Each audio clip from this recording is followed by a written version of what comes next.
At 7:30, we got Georgia Southern, who's 0-1, traveling to USC, who's 1-0. USC favored by 28.5 points on FS1. Clay Helton's going back to his college where he coached for a long time. So that's going to be really interesting. J.C. French, the fourth, went 17-28, threw for 158 yards, 2 touchdowns, 1 interception. O.J. Arnold had 9 carries for 41 yards, and Camden Brown had 4 catches for 55 yards and a touchdown. Jaden Mayava for the Trojans went 15-18, threw for 295 yards, 2 touchdowns, 0 interceptions. King Miller had 4 carries for 80 yards and a touchdown, and Mekhi Lemon had 7 catches for 90 yards. These two teams have never played, by the way. I think what is going to be extremely interesting is USC's offense, right? Is how explosive can that offense be? Because I mentioned the Auburn game and the Nebraska game, so you guys probably are tired of me bringing it up. But before the season started, I made a list to myself of 12 college football playoff teams that could make the college football playoffs that aren't in the top 25, right? Because we saw 4 last year. Arizona State was not a top 25 team. They ended up getting a top 4 seed. Same with Boise State, right?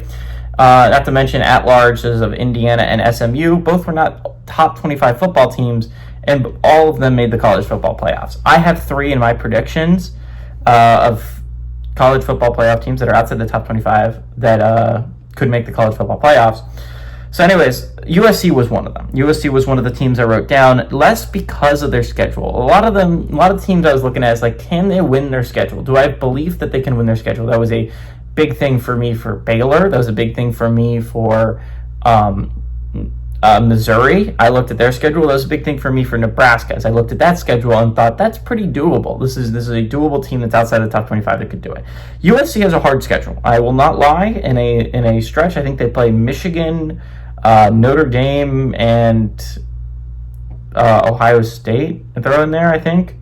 And then they end the year against Oregon. They play 4 very, very good opponents, and it's going to be games that USC are probably underdogs in. So I didn't look at that schedule. What I looked at was, do I think that Lincoln Riley can lead a college football playoff team this year? And I believe in the coaching, and I believe in Jaden Mayava. Under Jaden Mayava, reminder, they are 4-1, the Trojans are. Their only loss was a pretty close loss, despite the score, against Notre Dame. Again, a team that went to the national championship that year.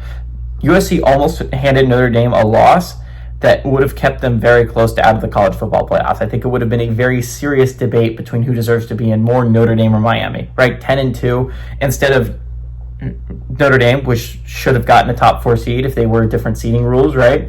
This year, USC almost kept them out of the college football playoffs. USC has been really good under Mayava. I think is going to be a really good offense once again this year. They have this is the last game before they head into Big Ten play, right? They play Purdue next week, and that should be a really get right game, get up to full game time speed before you start your 4-game stretch, which is going to be just hell on earth.